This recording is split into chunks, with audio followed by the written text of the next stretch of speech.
Hi friends, तो कैसे आप सब? उम्मीद करते हैं अच्छा ही होंगे। तो आज हम लोग देखने वाले हैं फॉरेस्ट गार्ड का प्रीवियस ईयर क्वेश्चन, जो कि 16/12/2020 में इसका एग्ज़ाम हुआ था। उन्हीं सेट को आज हम लोग देखने वाले हैं। अगर आपको ये वीडियो अच्छा लगता है तो लाइक, शेयर और सब्सक्राइब ज़रूर कीजिएगा। तो आज का पहला क्वेश्चन है कि भारत में कोयले के भंडार और उत्पादन के संबंध में सबसे अमीर राज्य, यानी भंडार और उत्पादन सबसे ज़्यादा कहाँ किया जाता है? तो झारखंड में। ऑप्शन नंबर ए से हो जाएगा झारखंड। और उड़ीसा दूसरा सबसे बड़ा है और छत्तीसगढ़ तीसरा सबसे बड़ा कोयला उत्पादक राज्य है। दूसरा कौन सा है? दूसरा है उड़ीसा। दूसरा उड़ीसा हो जाएगा। और तीसरा सबसे बड़ा उत्पादक छत्तीसगढ़ राज्य है। कौन सा राज्य? छत्तीसगढ़ राज्य। अगला क्वेश्चन है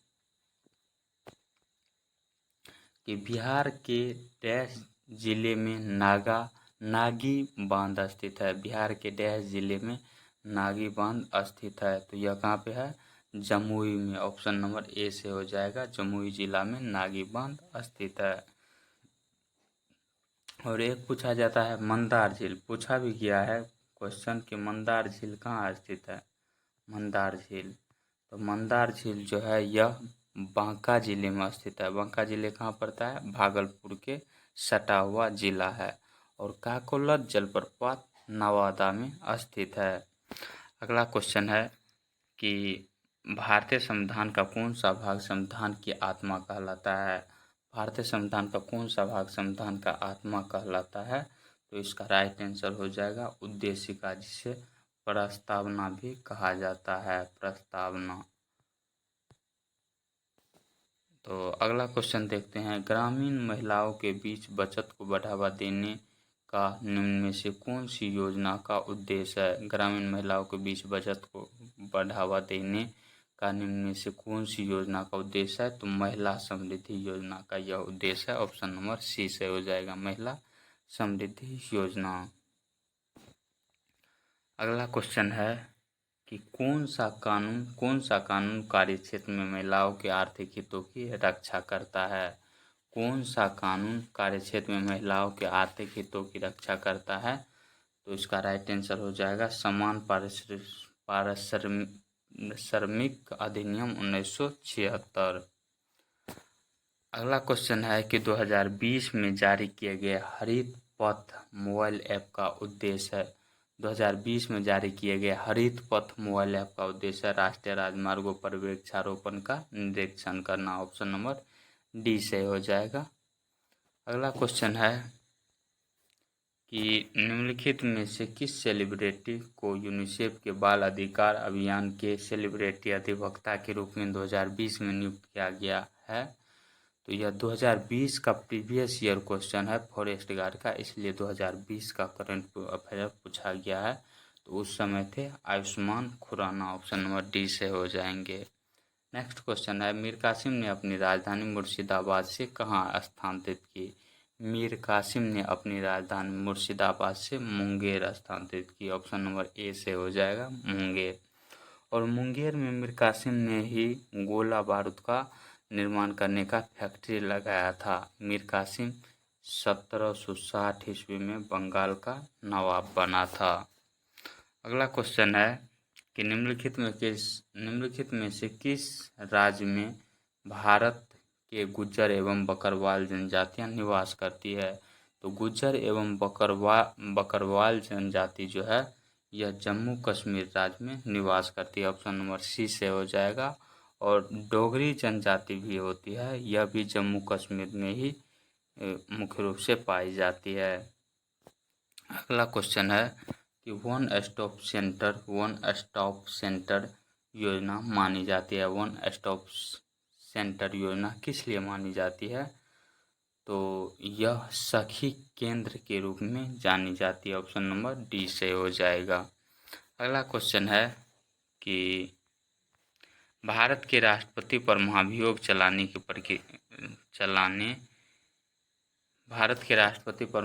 चलाने की प्रक्रिया किस अनुच्छेद के तहत की जा सकती है? भारत के राष्ट्रपति पर महाभियोग चलाने की प्रक्रिया किस अनुच्छेद के तहत की जा सकती है? तो तो यह अनुच्छेद 61 इसका राइट आंसर हो जाएगा, ऑप्शन नंबर डी से हो जाएगा। और संसद महाभियोग जो होता है यह संसद के किसी भी सदन में 1/4 सदस्यों के हस्ताक्षर युक्त प्रस्ताव के आधार पर लाया जा सकता है। यह किसी भी सदन में लाया जा सकता है और महाभियोग लाने से 14 दिन पूर्व राष्ट्रपति को इसकी सूचना दी जानी अनिवार्य होती है।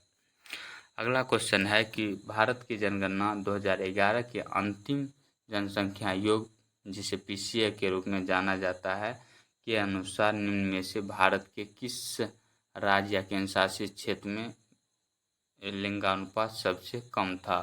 तो लिंगानुपात सबसे कम पूछ रहा है, तो इसका राइट आंसर हो जाएगा दमन और दीव। दमन और दीव इसका राइट आंसर हो जाएगा। अगला क्वेश्चन है कि 2020 में होप मिशन टू मार्स किस देश के द्वारा प्रक्षेपित किया गया? 2020 में होप मिशन टू मार्स किस देश के द्वारा प्रक्षेपित किया गया? तो यह किया गया था यूएई। यूएई को क्या कहा जाता है? यूनाइटेड अरब अमीरात। यूनाइटेड अरब अमीरात यानी संयुक्त अरब अमीरात इसे ही कहा जाता है। यूएई की राजधानी है अबू धाबी। यूएई की राजधानी भी पूछा गया है। अब तो राज्य की राजधानी न पूछकर देश की राजधानी पूछा जाता है। बिहार के जितने भी एग्ज़ाम होते हैं और बाहर के भी जितने भी एग्ज़ाम होते हैं, अब राजधानी नहीं पूछा जाता है बल्कि देश की राजधानी पूछे जाते हैं। अगला क्वेश्चन है कि आयुर्वेद के महान विद्वान चरक किस राजवंश के शासनकाल से संबंधित थे? आयुर्वेद के महान विद्वान चरक किस राजवंश के शासनकाल से संबंधित थे? तो इसका राइट आंसर हो जाएगा कुषाण वंश, ऑप्शन नंबर डी से हो जाएगा कुषाण वंश। और चरक ने ही चरक संहिता नामक ग्रंथ की रचना की थी, चरक ने ही।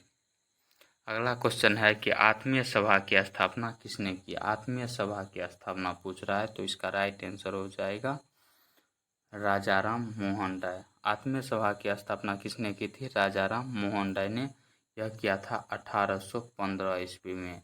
और 1828 ईस्वी में किस सभा की स्थापना यानी किस कह सकते हैं समाज की स्थापना किया गया था?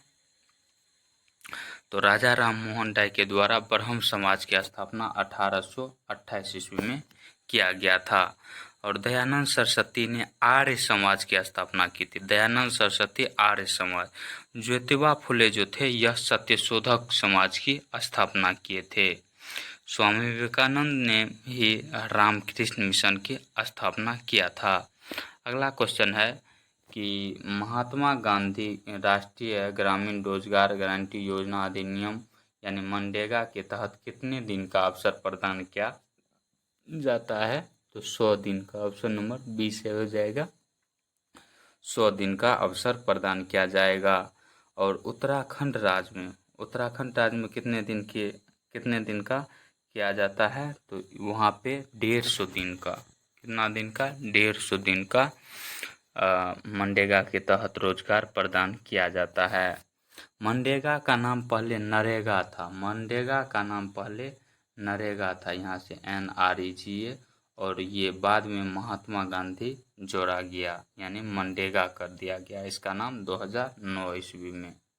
2009 ईस्वी में। और नरेगा कब था? 2006 में इसकी स्थापना हुई थी। अगला क्वेश्चन है कि निम्नलिखित में से किसने फ्रेंच ओपन 2020 का महिला एकल खिताब जीता है?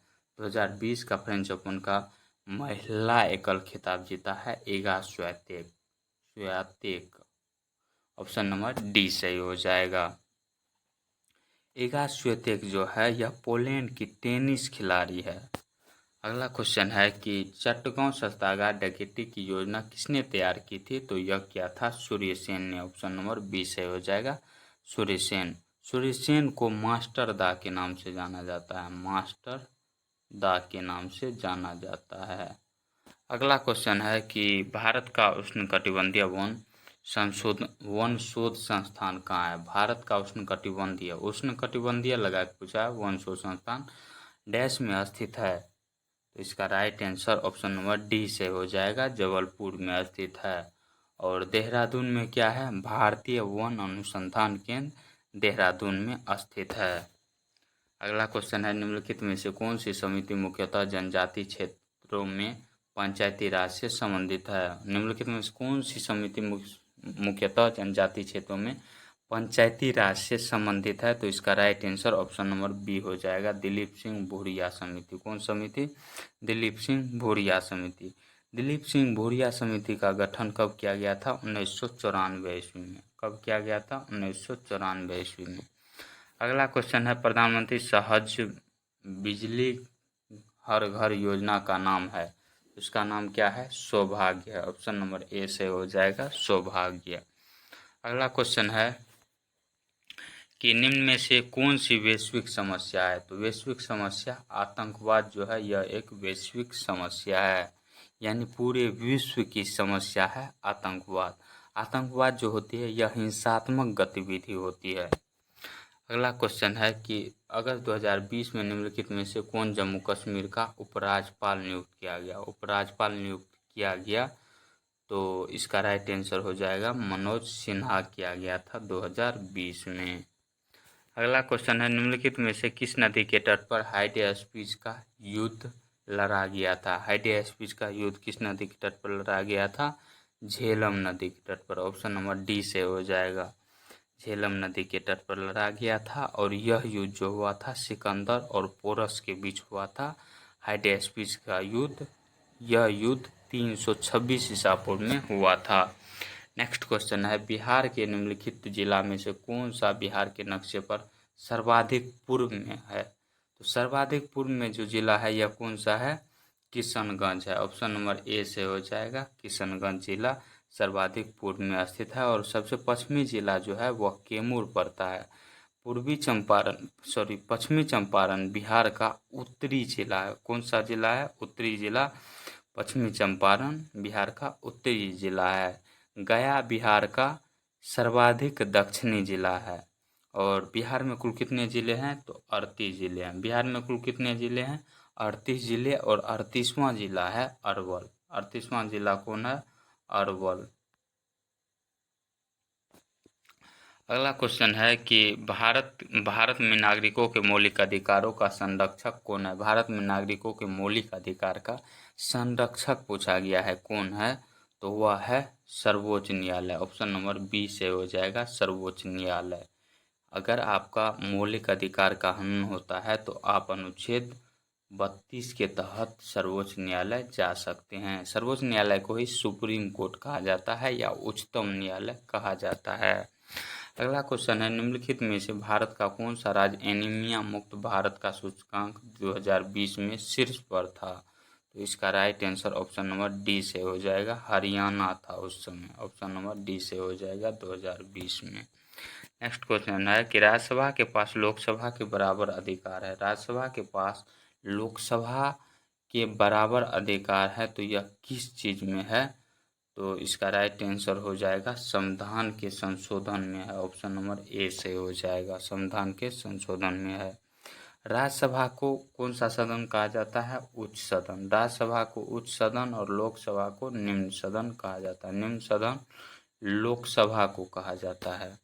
अगला क्वेश्चन है, ब्रिटिश ईस्ट इंडिया कंपनी की स्थापना कब हुई थी? ब्रिटिश ईस्ट इंडिया कंपनी की स्थापना वर्ष 1600 ईस्वी में हुआ था। ऑप्शन नंबर ए से हो जाएगा।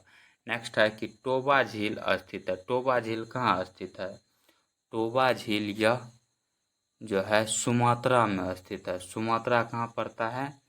सुमात्रा जो है यह सुमात्रा इंडोनेशिया में पड़ता है। एक है सुपीरियर झील। सुपीरियर झील कहाँ पड़ता है? सुपीरियर झील। सुपीरियर झील जो है यह अमेरिका में पड़ता है और विश्व की सबसे मीठे पानी की झील है सुपीरियर झील। अगला क्वेश्चन है मैथ का, 31 का right answer option number C से हो जाएगा और 32 का right answer option number C से हो जाएगा। 32 का राइट आंसर क्या हो जाएगा? ऑप्शन नंबर सी से हो जाएगा। 33 का है कि एक पैर में हमेशा क्या होते हैं? एक पैर में जो होगा हमेशा जड़ होते हैं। ऑप्शन नंबर सी से हो जाएगा जड़।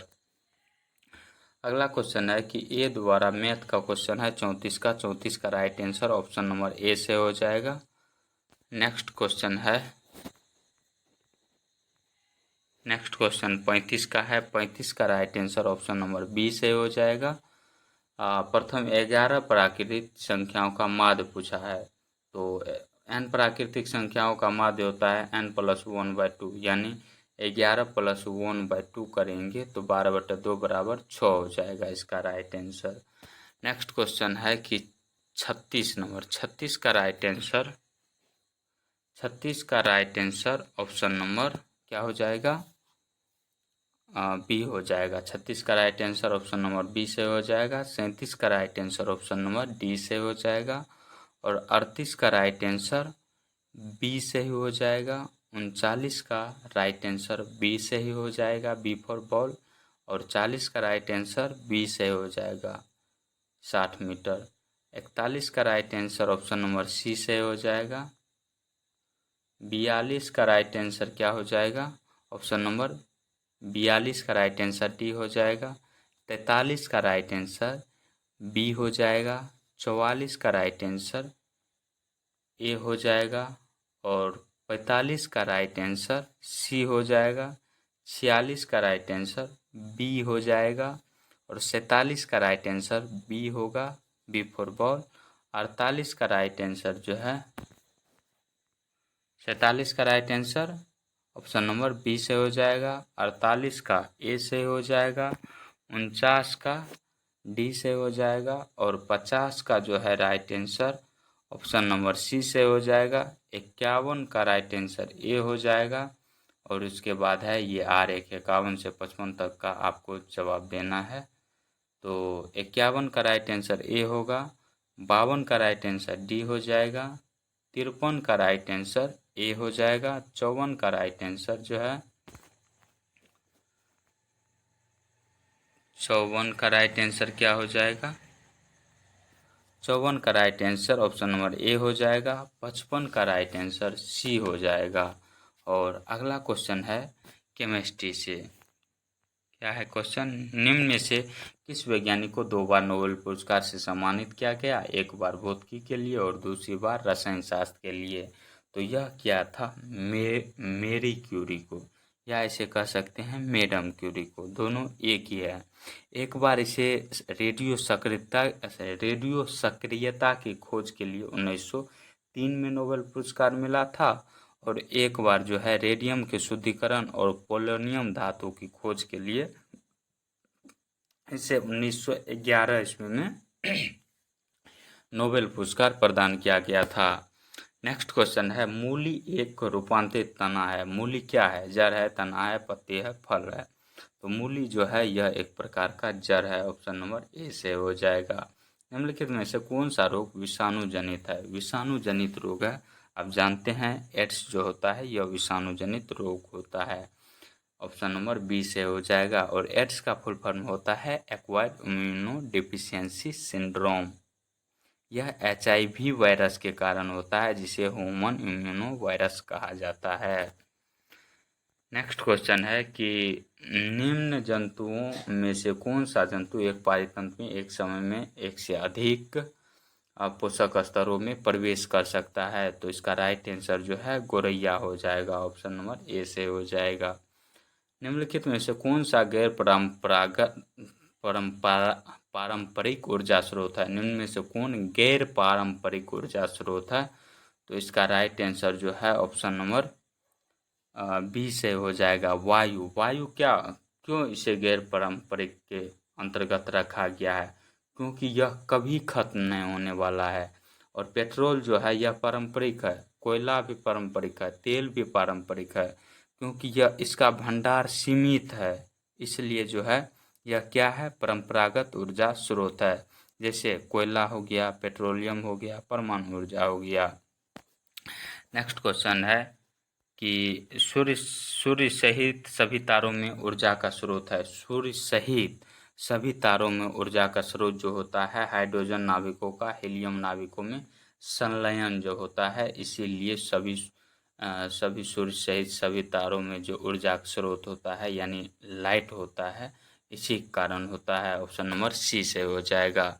नेक्स्ट क्वेश्चन है कि निम्नलिखित में से 3R पर्यावरण रक्षा से जुड़े हैं। 3R जो पर्यावरण रक्षा से जुड़े हुए हैं वह है reduce, reuse, recycle. Option number A से हो जाएगा। यह 9th क्लास में ही पढ़ने के लिए है। नेक्स्ट क्वेश्चन है कि किस क्षेत्र में योगदान के लिए ग्रेगर जॉन मेंडल जाने जाते हैं। तो यह जाने जाते हैं आनुवंशिकी में योगदान देने के लिए। ऑप्शन नंबर ए से हो जाएगा। मेंडल को ही आनुवंशिकी यानी जेनेटिक्स का पिता कहा जाता है या जनक कहा जाता है। मेंडल ने किस चीज़ पर खोज किया था? मटर के पौधे पर।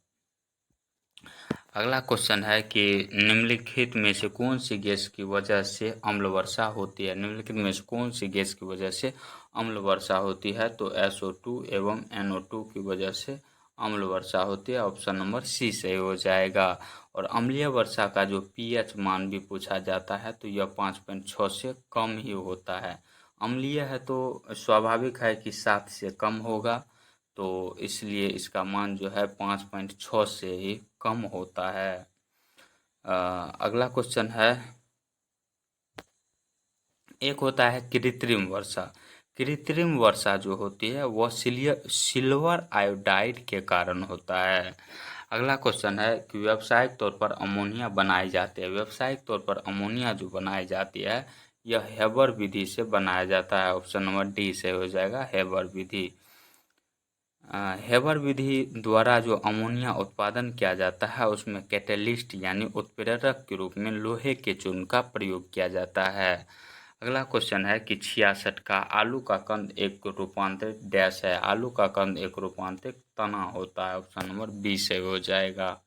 निम्नलिखित में से कौन सा अम्लीय माध्यम में पोटेशियम आयोडाइड से आयोडीन को शीघ्रता से मुक्त करेगा? तो यह कौन सा मुक्त करता है शीघ्रता से? नाइट्रेट। ऑप्शन नंबर ए से हो जाएगा, नाइट्रेट। अगला क्वेश्चन देखते हैं कि ग्रीन हाउस प्रभाव निम्न में से किससे संबंधित है। ग्रीन हाउस प्रभाव जो होता है यह ग्लोबल वार्मिंग से संबंधित होता है। ग्लोबल वार्मिंग में सबसे ज़्यादा क्लोरोफ्लोरोकार्बन जो होता है यह सबसे ज़्यादा प्रभावित करता है और इसी के कारण गर्मी ज़्यादा बढ़ती है। अगला क्वेश्चन है कि पानी का घनत्व किस तापमान पर सर्वाधिक होता है। पानी का घनत्व जो होता है यह 4 डिग्री सेल्सियस पर सर्वाधिक होता है। ऑप्शन नंबर ए से हो जाएगा। अगला क्वेश्चन है कि विश्व संगठन के मुताबिक पेयजल में फ्लोराइड की कितनी मात्रा जाई जाए। पेयजल में यानी पीने वाला पानी में फ्लोराइड की मात्रा 1.5 ppm होता है, ppm होता है। ऑप्शन नंबर ए से हो जाएगा। अगला क्वेश्चन देखते हैं। 71 का है कि एस्पिरिन का रासायनिक नाम है। एस्पिरिन का रासायनिक नाम पूछा है तो इसका right answer option number B से हो जाएगा। एसिटिल सैलिसिलिक अम्ल होता है। एसिटिल सैलिसिलिक अम्ल होता है एस्पिरिन का रासायनिक नाम। नेक्स्ट क्वेश्चन है कि कार्बोनिक अम्ल है। कार्बोनिक अम्ल पूछा गया है आपसे तो इसका राइट आंसर हो जाएगा C6H5OH। ऑप्शन नंबर सी से हो जाएगा। नेक्स्ट क्वेश्चन है विश्व ओजोन दिवस कब मनाया जाता है। विश्व ओजोन दिवस जो है यह 16 सितंबर को मनाया जाता है प्रतिवर्ष। ऑप्शन नंबर ए से हो जाएगा। और 16 सितंबर को मनाया जाता है। सर्वप्रथम यह 1995 ईस्वी में मनाया गया था विश्व ओजोन दिवस प्रथम बार। मानव नेत्र रेटिना पर बनने वाला प्रतिबिंब होता है। मानव नेत्र रेटिना पर बनने वाला प्रतिबिंब कैसा होता है? वास्तविक होता है, उल्टा होता है। वास्तविक उल्टा और वस्तु से छोटा प्रतिबिंब बनाता है रेटिना पर। वास्तविक और उल्टा। ऑप्शन नंबर सी से हो जाएगा। नेक्स्ट क्वेश्चन है कि वर्गीकरण की आधारीय इकाई है। वर्गीकरण की आधारीय इकाई पूछा है तो ये इसका राइट आंसर जाति हो जाएगा। पसीने में समानता कैल्शियम खनिज, पसीने में समानता उपस्थित खनिज लवण होता है। पसीने में समानता उपस्थित खनिज लवण जो होता है यह सोडियम क्लोराइड होता है। ऑप्शन नंबर सी से हो जाएगा, सोडियम क्लोराइड। अगला क्वेश्चन है कि रक्त का हृदय की ओर विपरीत प्रवाह निम्नलिखित में से कौन सी रक्त वाहिका में होता है? तो यह किस में होता है? शिरा में। ऑप्शन नंबर सी से ही हो जाएगा, शिरा। नेक्स्ट क्वेश्चन है कि निम्न में से कौन सा वायुमंडलीय परत रेडियो संचार में मदद करती है? वायुमंडलीय परत रेडियो संचार में मदद करती है तो यह होती है आयन मंडल। कौन सा मंडल होती है? आयन मंडल होती है। ऑप्शन नंबर ए सही हो जाएगा। किसी पदार्थ का क्वथनांक दाब में वृद्धि के साथ डैश बढ़ता है। किसी पदार्थ का क्वथनांक दाब में वृद्धि के साथ क्या होता है? दाब में वृद्धि के साथ बढ़ता है। ऑप्शन नंबर ए सही हो जाएगा। अगला क्वेश्चन है कि द्विबीजपत्री पादप, द्विबीजपत्री पादप का पर्ण होता है। द्विबीजपत्री पादप का पर्ण जो होता है यह पृष्ठधारी होता है। ऑप्शन नंबर ए से हो जाएगा, पृष्ठधारी। आगम शब्द के लिए अनेकार्थ को कौन सा समूह प्रकट करता है? आगम का अर्थ क्या होता है? आना होता है, ज्ञान होता है, शास्त्र होता है। ऑप्शन नंबर सी से हो जाएगा। अगला क्वेश्चन है कि निम्नलिखित में से बसंत का पर्यायवाची नहीं है, नहीं है पूछा गया है, तो इसका राइट आंसर क्या हो जाएगा? बसंत का पर्यायवाची नहीं है, तो इसका right answer option number C से हो जाएगा, कलानाथ। कलानाथ जो है यह चंद्रमा का पर्यायवाची शब्द है और बाद बाकी जितने भी शब्द हैं यह बसंत का पर्यायवाची शब्द है। अगला क्वेश्चन है निम्नलिखित में से धनुष का पर्यायवाची शब्द नहीं है। धनुष का पर्यायवाची शब्द क्या नहीं है? तो मेदिनी धनुष का पर्यायवाची शब्द नहीं है। मेदिनी का अर्थ होता है पृथ्वी, जो कि धनुष का पर्यायवाची नहीं है, तो ऑप्शन नंबर ए सही हो जाएगा। अगला क्वेश्चन है कौन सा विलोम शब्द युग्म अनुपयुक्त है यानी उपयुक्त नहीं है? तो इसका राइट आंसर हो जाएगा अंतर, अंदर। यह उपयुक्त नहीं है, यही गलत है, तो इसका right answer option number A से हो जाएगा। निम्नलिखित में से अमित शब्द का पर्यायवाची निम्नलिखित में से अमित शब्द का विलोम क्या है? अमित शब्द का विलोम पूछा गया है, तो इसका राइट आंसर हो जाएगा परिमित। अमित का क्या हो जाएगा? परिमित हो जाएगा। और समानार्थी शब्द पूछता तो क्या हो जाता? अपरिमित, अपरिमित हो जाता। अगला क्वेश्चन है कि कुलांगर शब्द के लिए उचित वाक्यों का चयन कीजिए। कुलांगर शब्द क्या होता है? कुलांगर का अर्थ होता है अपने ही कुल का नाश करने वाला व्यक्ति कुलांगर कहलाता है। ऑप्शन नंबर ए से हो जाएगा। और एक होता है कुलदीप। कुलदीप का अर्थ होता है वह पुत्र जो परिवार की प्रतिष्ठा या यश को बढ़ाता है, उसे कुलदीप कहा जाता है। अगला क्वेश्चन है कि निम्नलिखित में से शुद्ध शब्द का चयन कीजिए। निम्नलिखित में से शुद्ध शब्द को आपको चयन करना है। तो वेमनस किस प्रकार से लिखा जाता है? वेमनस ऐसे लिखा जाता है कि ऐसे कि वेमनस्यता, ऐसे कि वेमनस्यता होता है, तो इसका right answer option number B से हो जाएगा, वेमनस्य। ऑप्शन नंबर बी जो है इसमें सही लिखा गया है। अगला क्वेश्चन है कि निम्नलिखित में से वर्तनी की दृष्टि से सही शब्द है। वर्तनी की दृष्टि से सही शब्द जो होता है इसका राइट आंसर हो जाएगा परिणति। परिणाम जो है इस प्रकार लिखा जाता है, परिणाम में ये नो नहीं होता है, ये सही है। पृथक ऐसे लिखा जाता है, पृथक। और प्रांगण होता है, प्रांगण होता है, ऐसे होता है प्रांगण। अगला क्वेश्चन है कि निम्नलिखित में से नव का पर्यायवाची नहीं है। नव का पर्यायवाची शब्द इनमें से क्या नहीं है? तो इसका राइट आंसर जो है ऑप्शन नंबर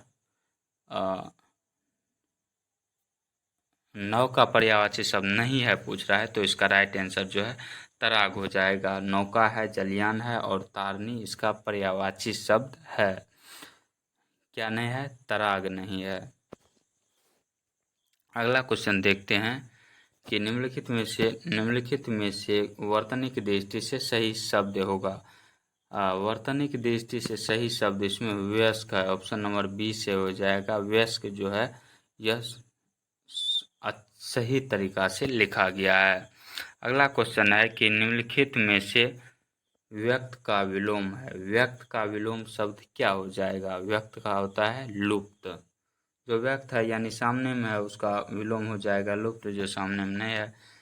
गौरव का विलोम शब्द क्या होता है? गौरव का विलोम शब्द होता है लाघव। ऑप्शन नंबर सी सही हो जाएगा। निम्नलिखित में से संकर शब्द है। संकर शब्द वैसा शब्द होता है जिसमें हिंदी भाषा तो शामिल होना ही चाहिए, उसके बाद किसी एक और अन्य भाषा का समावेश किया गया हो। जैसे रेल में रेल क्या है? रेल है इंग्लिश शब्द, रेल क्या है? अंग्रेजी शब्द है, और गाड़ी हिंदी शब्द है। ऑप्शन नंबर सी से हो जाएगा। इस प्रकार यही एक संकर शब्द है। कि अगला क्वेश्चन है, किस समूह के सभी शब्द देवता के पर्यायवाची है? किस समूह के सभी शब्द इनमें से देवता के पर्यायवाची हैं? तो इसका right answer option number C से हो जाएगा। देवता के पर्यायवाची शब्द होते हैं देव होते हैं, सूर होते हैं, अमर होते हैं। अगला क्वेश्चन है कि उद्वर्तन शब्द किसका तत्सम रूप है? उद्वर्तन शब्द किसका तत्सम शब्द है? तो यह उपटन का तत्सम शब्द होता है उद्वर्तन। ऑप्शन नंबर बी से हो जाएगा। अब 96 से 100 तक गद्यांश पर के आपको जवाब देना है, और गद्यांश देख रहे हैं आप। गद्यांश को एक बार आप जूम कर दिए हैं, पढ़ लीजिए, या आप स्क्रीनशॉट लेके भी पढ़ सकते हैं।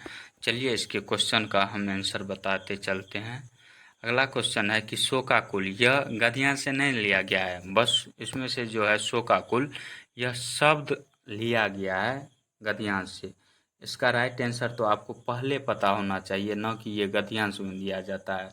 शोक जोड़ आकुल हो जाएगा। ऑप्शन नंबर डी से हो जाएगा।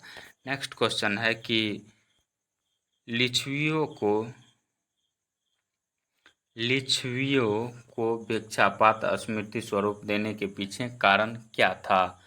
तो लिच्छवियों को भिक्षापात्र स्मृति स्वरूप देने के पीछे क्या कारण था? तो इसके पीछे कारण था कि लिच्छवियों के प्रति स्नेह भाव था। ये आपको लास्ट लाइन में जो है गद्यांश के लास्ट लाइन में आंसर यही है, हूबहू लिखा गया है। अगला क्वेश्चन है कि तथागत का समानार्थी शब्द है। यह जो है सिर्फ शब्द लिया गया है तथागत, ये गद्यांश में नहीं दिया गया रहता है कि तथागत का समानार्थी शब्द क्या हो जाएगा। तो इसका राइट आंसर बुद्ध हो जाएगा। ये आपको अपने दिमाग के अनुसार बताना होगा, या सर्च करना होगा, या पहले से पढ़े होंगे, तभी इसका राइट आंसर आप दे पाएंगे कि तथागत का समानार्थी शब्द क्या है? बुद्ध है। अगला क्वेश्चन है कि तथागत अपने शरीर को अत्यधिक चलाने के पक्ष में क्यों नहीं थे? तो क्यों नहीं थे? तो तथागत क्या चाहते थे? यह चाहते थे निर्वाण प्राप्त करने के लिए शरीर को नहीं चलाना चाहते थे, यानी उसे मोक्ष की प्राप्ति वह करना चाहता था, यानी निर्वाण प्राप्त करना चाहता था, इसलिए वह शरीर को चलाना नहीं चाहता था। अगला क्वेश्चन है और आज का लास्ट क्वेश्चन है कि तथागत और आनंद के बीच कौन सा रिश्ता था? तथागत और आनंद के बीच कौन सा रिश्ता था? तो वह गुरु शिष्य का रिश्ता था। यह आपको मिल जाएगा, बल्कि गहन अध्ययन करना होगा, यानी अच्छे से पढ़ना होगा। तो आज का वीडियो आपको कैसा लगा कमेंट सेक्शन में ज़रूर बताएं। अगर अच्छा लगा हो तो लाइक शेयर और सब्सक्राइब ज़रूर कीजिए, और अपने दोस्तों के साथ शेयर भी कीजिए। मिलते हैं नेक्स्ट वीडियो में, तब तक के लिए जय हिंद, जय भारत।